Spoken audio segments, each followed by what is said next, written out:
con la siguiente ponencia. Les presento a la doctora Andrea Quiroga. Ella es colombiana, realizó estudios doctorales en Derecho Internacional Privado en la Universidad París II, tiene una maestría en Derecho Comunitario por la misma universidad y otra en Instituciones Jurídico-Procesales por la Universidad Nacional de Colombia.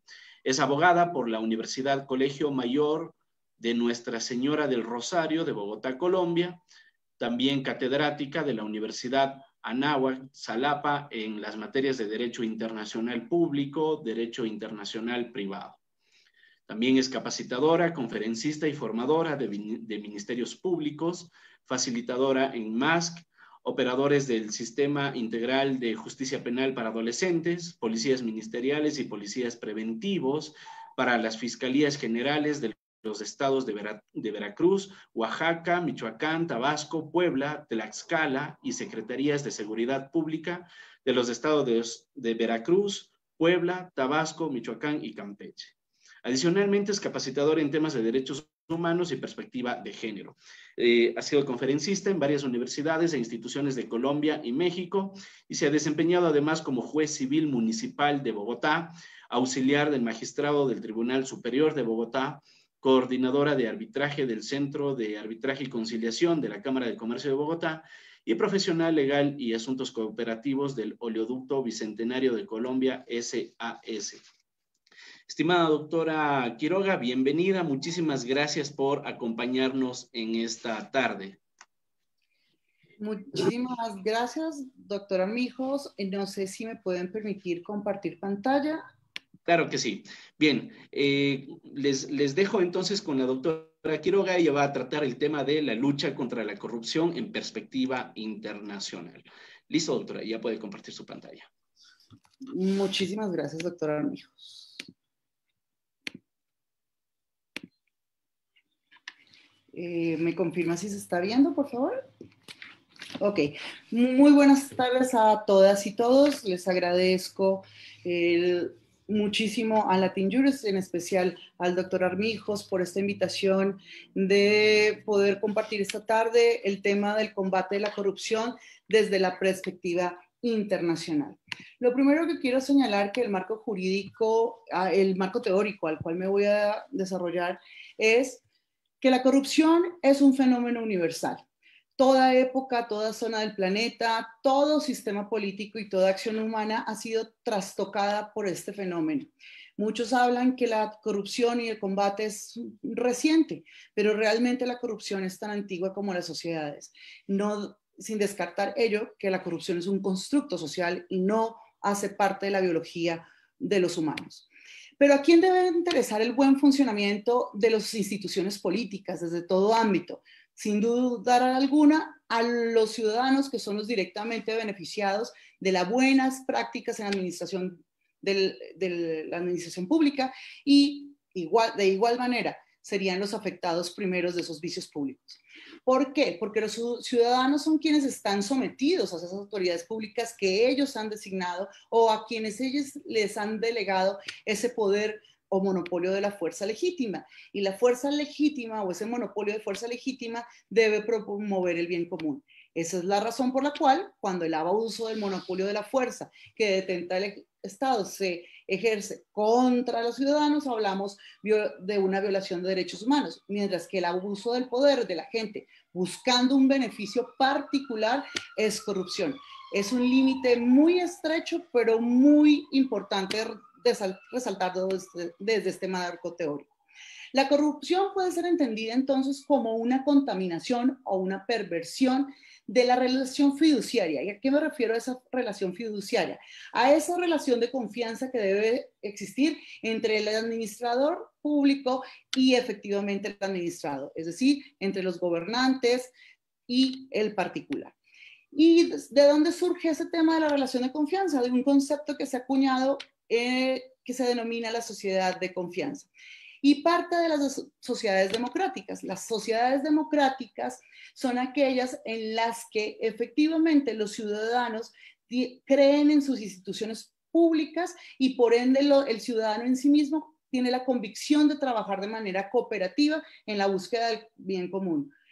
a sabiendas que puede en algún momento ceder a favor de ese bien común algunos privilegios individuales, pero cree también el ciudadano que sus compatriotas están en la misma lucha y que evidentemente están igual convencidos como él.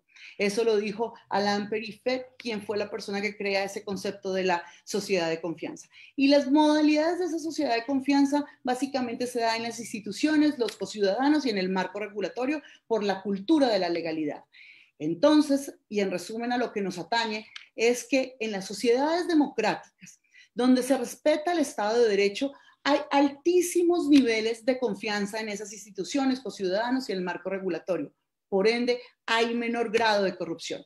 Robert Putnam toma nuevamente el concepto de sociedad de confianza y dice que cuando la gente confía en las instituciones y cree en el Estado de Derecho, efectivamente puede ser como un recurso que genera riqueza, como un recurso natural. Es decir, en los países donde no hay corrupción, efectivamente o mínima tasa de percepción, hay mayor desarrollo. Entonces, lo que estamos combatiendo con la corrupción no solamente es un fenómeno político o jurídico, sino realmente económico y social.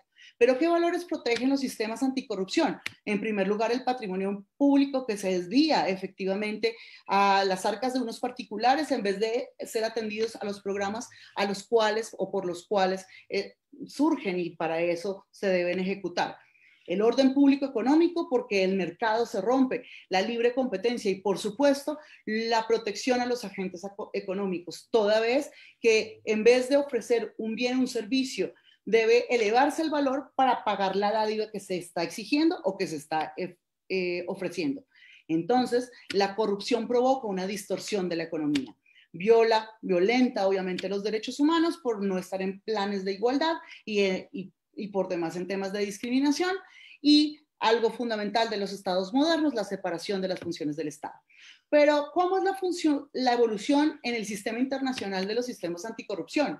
Esto atañe exclusivamente a la década de los 90, donde en la comunidad internacional se crea la conciencia de empezar a trabajar, de verdad celebrar tratados, conferencias y revisar qué medidas debe tomarse, porque efectivamente, y fue a través de la creación de Transparencia Internacional, donde se empezó a demostrar cómo económicamente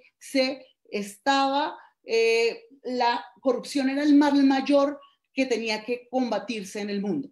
Y es por eso que empieza después de la década de los 90 y ya particularmente finales de esa década y ya todo este milenio a desarrollar todo un sistema convencional y diferentes instrumentos anticorrupción.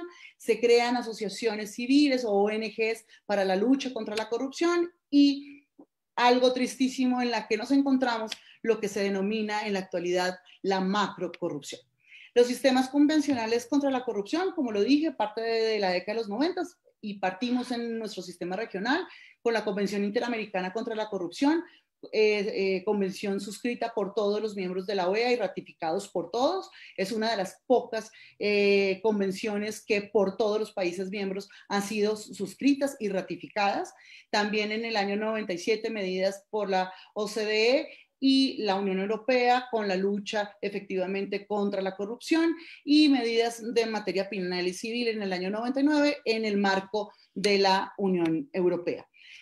En el año 2000, la Convención de Naciones Unidas también surge la Convención de la Delincuencia Organizada Transnacional y encontramos digamos, la más importante convención del Sistema Universal de Naciones Unidas en materia de corrupción, que es esa, la del año 2003.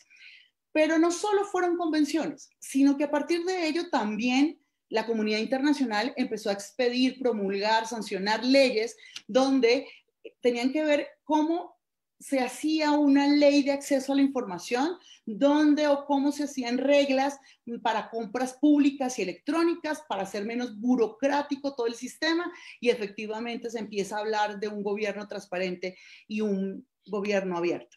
La Convención Interamericana contra la Corrupción básicamente tiene tres objetivos, unos de prevención, que son administrativos, unos legislativos y unos de cooperación internacional que están relacionados con la extradición de las personas procesadas por actos de corrupción y la recuperación de los activos referentes a esas conductas ilegales. El artículo 6 de la Convención describe actos en general que pueden ser materia de ejemplarizar para tipificar en los estados parte, pero no define o no tipifica el delito de corrupción, sino dice que son los actos de corrupción. Sin embargo, en el sistema internacional se comprometieron todos los estados a tomar medidas contra crímenes internacionales, medidas de corrupción, no tipificación de estos delitos como políticos, la asistencia de cooperación internacional sin límites, evitar las transferencias que permitan soborno, es decir, controlar los sistemas financieros, bancarios y bursátiles, y sin duda, un elemento fundamental, fortalecer el sistema democrático y la institucionalidad judicial. Crea también un mecanismo de seguimiento para la implementación de esta convención. Por su parte, la Convención de Naciones Unidas, que es del año 2003, trae este fundamento a lo cual quiero referirme. Desde su fundamentación, dice que la corrupción afecta o amenaza la democracia, la seguridad, la justicia, el desarrollo sostenible y el imperio de la ley. Pero el elemento fundamental que a mi gusto quiero traer para el análisis es la corresponsabilidad. El tema de la corrupción no solamente atañe a un particular respecto de un funcionario público que pide una dádiva o exige una dádiva a cambio de modificar lo que debe hacer como función o que efectivamente debe hacer lo contrario. Entonces, es la corresponsabilidad donde los ciudadanos, la participación de ciudadanos es fundamental para el combate ante la corrupción. Por ende, y es un elemento fundamental, la prevención es lo más importante de los sistemas anticorrupción, no es la punición. Los sistemas latinoamericanos, como lo han demostrado todo este siglo XXI, se han dedicado a lo punitivo, pero no a acciones reales en prevención. Y ahí es donde puede fallar el sistema, porque efectivamente las medidas de prevención están sometidas a los principios de transparencia, autonomía, objetividad, integridad, honestidad, responsabilidad, entre otros, pero permean a políticas públicas, a la información pública, a la prevención del lavado de activos y a la contratación pública, donde los actores fundamentales son sin duda el sector público, el sector privado y la ciudadanía. La convención sí tipifica, hace un listado de diferentes delitos sobre los cuales cada estado tomará o podrá dar sus elementos propios por soberanía, y establece un tema de conferencia donde la Oficina de Naciones Unidas contra las Drogas y Crimen va a ser la secretaría, y hay grupos de expertos que trabajan en la implementación de la convención país por país, la prevención, la recuperación de activos y sobre todo la cooperación internacional. Y todo está aquí dicho, sonaría excelente, pero es un enfoque meramente legalista. Nos hemos quedado, y aplaudo realmente esos esfuerzos por nuestros países en firmar y suscribir tratados, pero ¿dónde está realmente el tema de la corrupción? Realizados todas esas convenciones a nivel regional y a nivel universal. Por ejemplo, en el caso de Francia, de los escándalos con Jacques Chirac y Nicolas Sarkozy, uno por la utilización de bienes públicos para contratar personas a su servicio personal, que fue el caso de Chirac, y Sarkozy, donde no solamente estábamos hablando de un financiamiento ilegal de campañas, sino que adicionalmente teníamos la historia de Gaddafi, cuando Libia financió la primera campaña presidencial del señor Sarkozy. Alemania no es la excepción. Alemania, con una ley junto con Inglaterra, las más modernas legislaciones y más severas y actuales en materia de corrupción son la alemana y obviamente la inglesa. Pero Helmut Kohl, el unificador efectivamente de Alemania, fue investigado por actos de corrupción y fue el fin de su vida política. El caso Siemens, que antes del caso Odebrecht fue el caso más importante de corrupción transnacional. Siemens, una gran multinacional con más de 3.600 empleados, en unas investigaciones que se adelantaron desde 1996 hasta el año 2007, fue acreedora de una multa de 1.6 billones de dólares por los actos de corrupción que a todo nivel hacían en todo el mundo. El caso alemán es el caso italiano es un caso especial de la lucha contra la corrupción, precisamente con Tanghelopoli, con el fiscal Antonio Di Pietro, efectivamente mirando y analizando cómo los funcionarios efectivamente estaban, donde se atendieron 4.000 denuncias, donde miles de testigos escucharon para efectivamente ver la situación grave italiana, y hasta película hubo. El caso de Giulio Andreotti, efectivamente estábamos analizando el tema de la mezcla entre de la mafia, de la Cosa Nostra, efectivamente, y la política, y el caso Silvio Berlusconi por malversación, fraude fiscal, donde el señor por un tema de una astucia de prescripción no pisó un segundo la cárcel, pero su delito sí fue condenado por fraude al fisco. En el caso español, que está tan de moda con el rey Juan Carlos, pues qué decir, pero también con su yerno y cuñado del actual rey Felipe, Iñaki Urdangarín, con la empresa NOS, que era de su propiedad, que hizo tráfico de influencias, malversación de fondos y adicionalmente fraude al fisco. El caso Brasil, que sé que lo han explicado y que ya el día de ayer obviamente hablaron un poco del tema con mayor profundidad, pero no es menos decirlo y traerlo a nuestro continente. El caso Brasil, que empieza con la investigación Mencelao y con la condena al operador financiero de 40 años de cárcel, que es Marco Valero, y una multa de 3 millones de reales. Y viene sin duda el famoso caso de Alberto Youssef, que por un tema de lavado de automóviles, de carros, aparece Paulo Roberto Costa y aparece entonces la operación Lavallato con el juez Moro y todo lo que implicó la macro corrupción de Petrobras. Y aquí es donde aparece en nuestro camino Odebrecht, una empresa sólida con representación en América, Europa, Asia y África, donde 70 altos funcionarios de Odebrecht, a cambio de beneficios, evidentemente hacen confesiones y testimonios donde enlistan políticos, activos, inactivos, ministros, diputados, senadores y hasta el expresidente Luis Ignacio Lula da Silva, en lo que se conoció la delación del fin del mundo. Y esa confesión, nada más y nada menos, no solo impactó a Brasil, sino a 12 países, con altas sumas en las cuales en Perú involucró al presidente Alejandro Toledo, al presidente Yusinski, Pablo Yusinski, evidentemente a Ollanta Humala, y se suicidó el señor Alan García. En el caso Panamá, Juan Carlos Varela, Ricardo Martinelli y sus hijos. En el caso de la República Dominicana, Danilo Morales. En el caso de Argentina, a los Kirchner y su familia. En el caso de Guatemala, a Otto Pérez, Rosana Baldetti.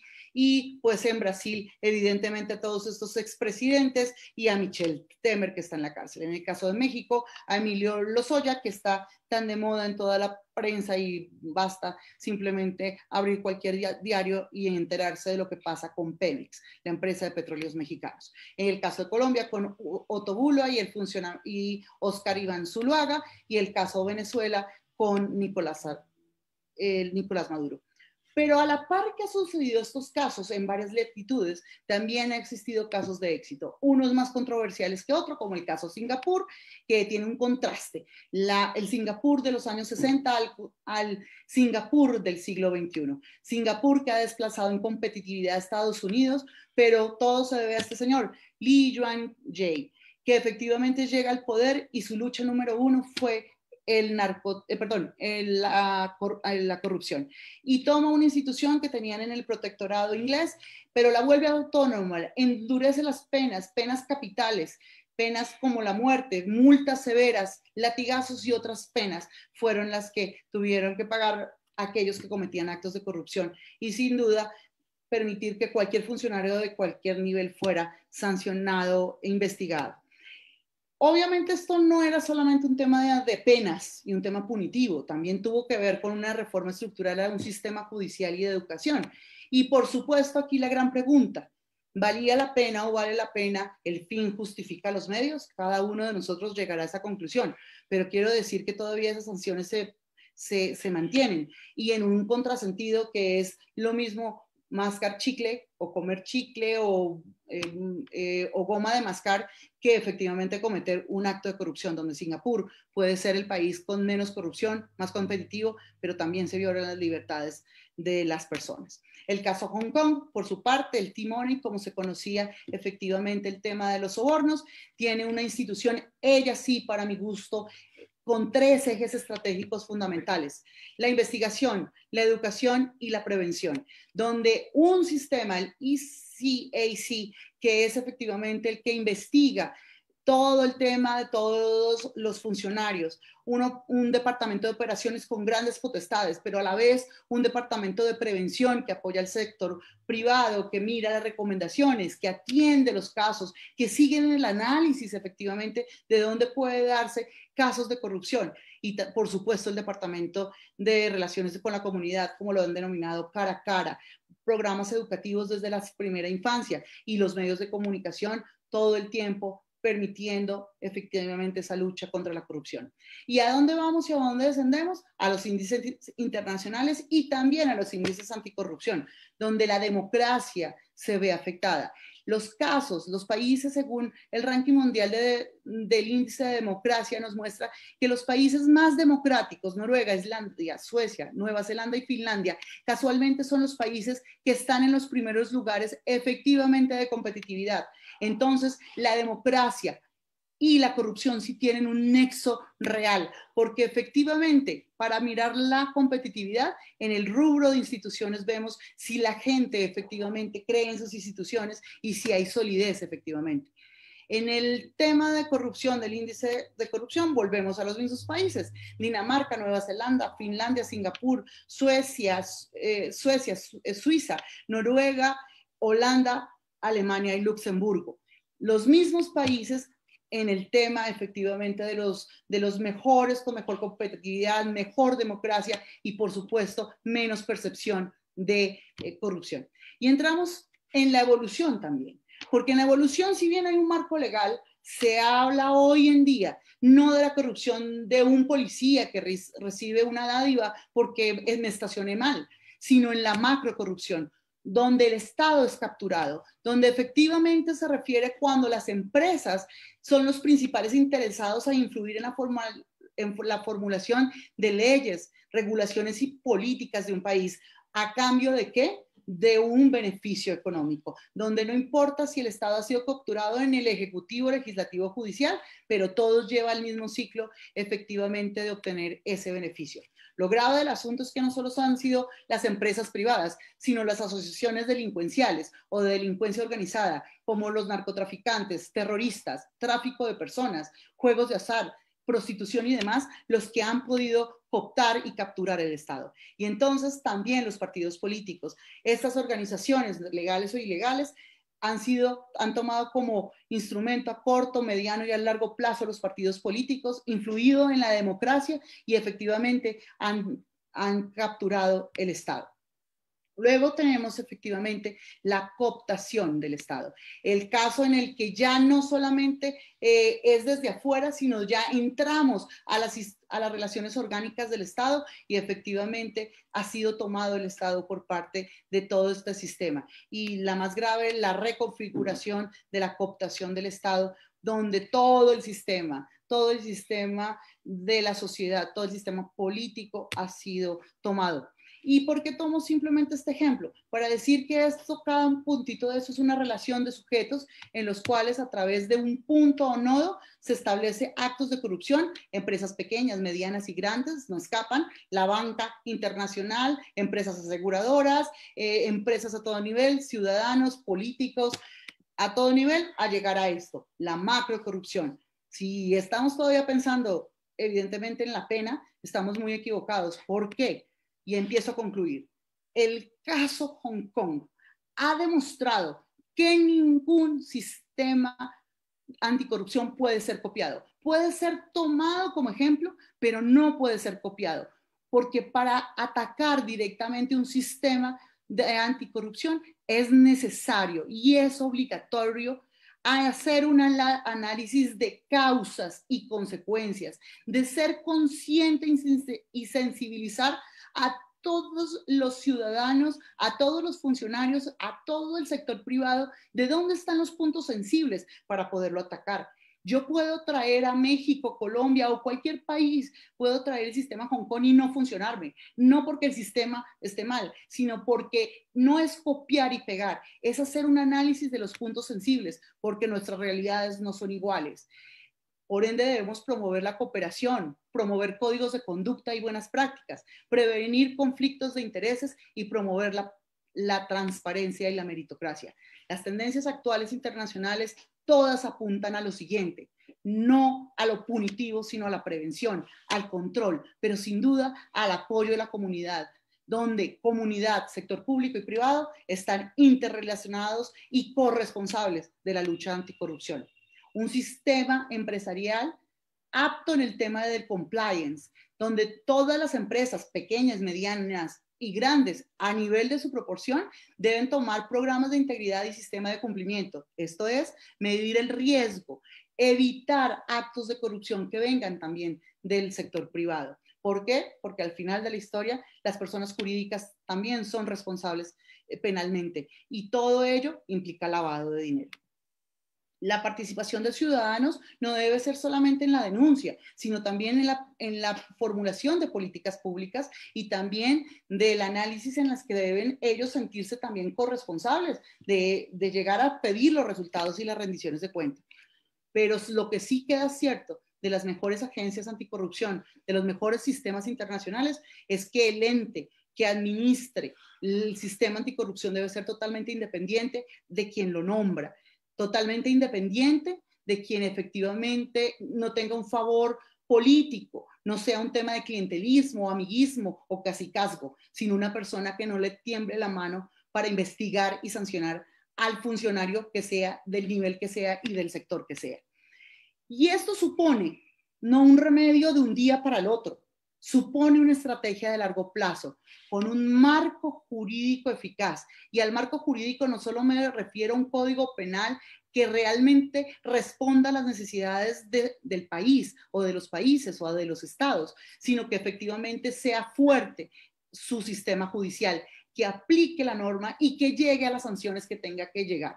Un enfoque tripartita de corresponsabilidad, un robusto sistema de control también al sistema anticorrupción, porque ellos también tienen que ser controlados, y una lucha integral que supone medidas educativas y de otros niveles. Asignación de recursos, porque ningún sistema anticorrupción funcionará si no hay un presupuesto real para los mejores pagos, para los mejores salarios, porque usted también tiene que incentivarse el tema de la meritocracia. Y por último, el apoyo político y ciudadano es indistinto en cualquier lugar de este planeta. Eso por ahora, doctor Armijos, es mi participación desde el contexto internacional, cumpliendo con el tiempo que usted me indicó. Quedo a su disposición, doctor Armijos. Excelente, doctora. Muchísimas gracias a usted.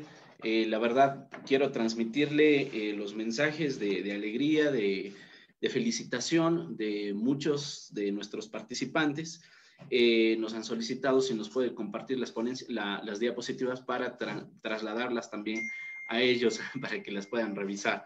Felicitan este recorrido por el mundo en cuanto a la corrupción y su probable solución. Muy interesante su ponencia, estimada doctora. Por aquí tengo también una pregunta. Dice, permítame por favor, dice Coralia Arauz, ¿considera que son las leyes que tenemos en Latinoamérica o falta de voluntad de nuestras autoridades que administran justicia o la injerencia política la que provoca la corrupción? Pues una pregunta bastante interesante. Y poder decir algo a este nivel, tendríamos que estar preparados para la respuesta. Y la respuesta es que tenemos sistemas capturados y cooptados. Lamentable, pero sí. Yo veo mucho como la reacción periodística, política y ciudadana contra los actos mínimos de corrupción, cuando estamos en una macro corrupción que es la más terrible, donde el Estado ha sido cooptado y efectivamente es donde las leyes no son suficientes. Nosotros tenemos que hacer una limpieza, evidentemente, del Estado para llegar a un sistema anticorrupción. Eso creo yo. Y creo también que no es un tema de copiar, porque buenas prácticas y buenas leyes hay en todo lado, pero las leyes no son tan eficientes. Y entonces la pregunta es, entonces, ¿de dónde las tomaron? ¿Será que son leyes realmente que analizan la naturaleza de nosotros? Cuando nuestros países latinoamericanos están en situación de pobreza, donde estamos en situación de subdesarrollo, pues evidentemente estamos hablando de dos cosas o dos mundos paralelos. Así respondería yo esa pregunta. Bien, bien, doctora. Hay otra pregunta que es algo recurrente. Yo quisiera un poco modular esa pregunta para no quizás herir susceptibilidades. Algunos participantes han referido que quizás la corrupción tiene que ver o tiene relación con el sistema político, con una ideología política como lo es el socialismo del siglo XXI. Modulando, como digo, esta pregunta, yo le traslado a usted en el sentido de si una tendencia política, dígase de derecha o de izquierda, tiene relación o no con la corrupción.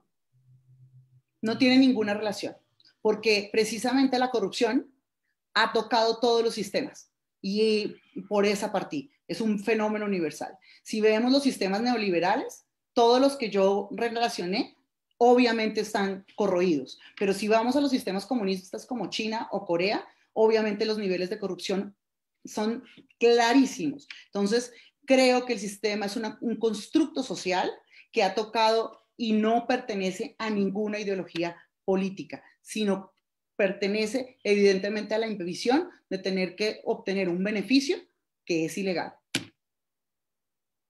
Excelente, doctora. Bueno, le agradezco muchísimo por su participación y la verdad nos encantaría tenerla nuevamente acompañándonos en un futuro evento académico. Muchas gracias, estimada doctora.